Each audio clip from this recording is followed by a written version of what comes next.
बिपिन रावत के हेलीकॉप्टर को लेकर जो दावा किया जा रहा है वो आपको हैरान कर देगा। दावा है कि फोन की तरह ही आसानी से हैक हो जाता है हेलीकॉप्टर। क्या बिपिन रावत का हेलीकॉप्टर साइबर हैकर्स के निशाने पर था? दुनिया भर के साइबर एक्सपर्ट का दावा है ऐसा भी हो सकता है। यह है अमेरिका का बोइंग 757 फ्लाइट। इसे साल 2016 में 19 सितंबर को ही साइबर एक्सपर्ट ने हैक कर लिया था। ठीक 13 महीने बाद इस बात को खुद अमेरिका की जांच एजेंसियों ने ही स्वीकारा था। तब अमेरिका की होमलैंड सिक्योरिटी के अधिकारियों ने माना था हैकर्स ने बोइंग 757 को बिना छुए ही हैक कर लिया है। हालांकि तब ये सिर्फ एक ट्रायल था। इसी ट्रायल के बाद आशंका बढ़ने लगी। इस ऐलान ने दुनिया को चौंका दिया था। अब इसी बात की आशंका बिपिन रावत के उस हेलीकॉप्टर के बारे में जताई जा रही है जो क्रैश हो गया है। साइबर एक्सपर्ट का दावा है कि ऐसा भी संभव है। मौत के कुछ घंटे पहले तक बिपिन रावत एक बायोलॉजिकल वॉर की बात कर रहे थे, जिसके लिए वो चीन को दोषी मानते थे। ठीक इसी तरह का एक वॉर होता है जिसको साइबर वॉरफेयर कहते हैं। पहले आपको समझाते हैं कि क्या होता है साइबर वॉरफेयर। साइबर वॉरफेयर में बिना किसी फिजिकल छेड़छाड़ के ही फाइटर प्लेन या चॉपर पर हमला किया जा सकता है। जैसे ईरान में न्यूक्लियर ठिकाने पर एक अटैक हुआ जिसको साइबर वॉरफेयर ही नाम दिया गया। दुश्मन देश ने बिना किसी फिजिकल छेड़छाड़ के ही ईरान के न्यूक्लियर ठिकानों को अपना निशाना बना लिया था। अब इसी बात की आशंका जताई जा रही है कि क्या बिपिन रावत के साथ भी कुछ ऐसी ही साजिश रची गई होगी। अब आपको समझाते हैं आप इस रिपोर्ट को क्यों देख रहे हैं और इस रिपोर्ट में तथ्य क्या है। ये दावा 3 ऐसे लोगों ने किया है जो खुद साइबर वॉरफेयर को ठीक से समझते हैं। मुकेश चौधरी भारत की जांच एजेंसियों के साइबर एक्सपर्ट हैं और विकास सिंह नीदरलैंड के सिक्योरिटी एक्सपर्ट हैं। दैनिक भास्कर ने दुनिया भर के साइबर एक्सपर्ट से बात की है, उसी पर आधारित ये रिपोर्ट है। नीदरलैंड में काम करने वाले साइबर सिक्योरिटी एक्सपर्ट विकास सिंह ने अपने दावे में सबको चौंका दिया है। इस बात की काफी हद तक आशंका है कि सीडीएस के चॉपर पे साइबर अटैक हुआ हो। भले ही डिफेंस से जुड़ी मशीनरी में एडवांस सॉफ्टवेयर होते हैं, लेकिन ऐसा नहीं है कि वो साइबर अटैक से परे हों।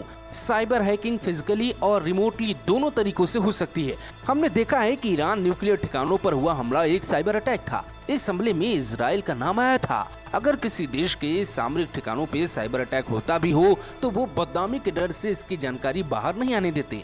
अगर सीडीएस बिपिन रावत का हेलीकॉप्टर क्रैश एक साइबर अटैक होगा तो भी आम जनता को इसके बारे में कभी पता नहीं चल सकेगा। ऐसा दावा सिर्फ विकास सिंह अकेले नहीं कर रहे हैं, बल्कि ऐसा दावा कई साइबर एक्सपर्ट और भी कर रहे हैं या वो कर रहे हैं जिन्हें साइबर वॉरफेयर की जानकारी है। भारत की कई सारी सेंट्रल एजेंसी को ट्रेनिंग देने वाले साइबर सिक्योरिटी एक्सपर्ट मुकेश का दावा है सीडीएस बिपिन रावत जिस हेलीकॉप्टर में यात्रा कर रहे थे, इस तरह के चॉपर को डिजिटली हैक करना संभव है। साइबर वॉरफेयर की दुनिया में ये आसानी से किया जा सकता है। साइबर हैकर्स या अटैकर्स इस तरह के हमलों को अंजाम दे सकते हैं। रेडियो सिग्नल जैसे करना, पायलट को गलत सिग्नल देना, कमांड देना, फ्लाइंग डेटा गलत देना, ये सब कुछ साइबर तरीके से किया जा सकता है। रेडियो सिग्नल से जो कम्युनिकेशन होता है उसमें हैकिंग आसानी से की जा सकती है। दुनिया भर में इस तरह की हैकिंग को रोकने के लिए अभी एडवांस सिस्टम विकसित नहीं हुआ है। अब इससे अलग एक और दावा है जो पुख्ता करता है कि ऐसा संभव हो सकता है, क्योंकि बिपिन रावत की चीन से सीधी लड़ाई थी। वो अक्सर पाकिस्तान और चीन की नजरों में चुभते थे। इसलिए अब ये दावा भी सुनिए। सिटी कॉलेज ऑफ न्यूयॉर्क के cyber security expert Saurabh Sachdev बताते हैं 2017 में अमेरिकी एजेंसी ने खुद ही अपने ही कमर्शियल प्लेन बोइंग 757 को हैक कर लिया था। इसके बाद अमेरिका ने गाइडलाइंस भी जारी की थी और चेताया भी था कि फाइटर प्लेन हो या फिर चॉपर, इन पर भी साइबर अटैक हो सकते हैं। इसीलिए जरूरी है कि देश की सरकारें हैकर से एक कदम आगे रहें। हमें खुद ही हमारे सिस्टम को चेक करते रहना होगा और साइबर हमले के पहलू को हमेशा दिमाग में रहना होगा। एयरक्राफ्ट मैन्युफैक्चरिंग कंपनी थेलस ने हैकिंग से बचने के लिए एक हैंडबुक भी जारी की थी, जिसमें उन्होंने बताया था कि हमें हैकर से एक कदम आगे रहना होगा। दुनिया भर में साइबर वॉरफेयर के उदाहरण हैं, जैसे ईरान में न्यूक्लियर ठिकानों पे हमला और सऊदी अरब के दिग्गज ऑयल कंपनी पे साइबर अटैक।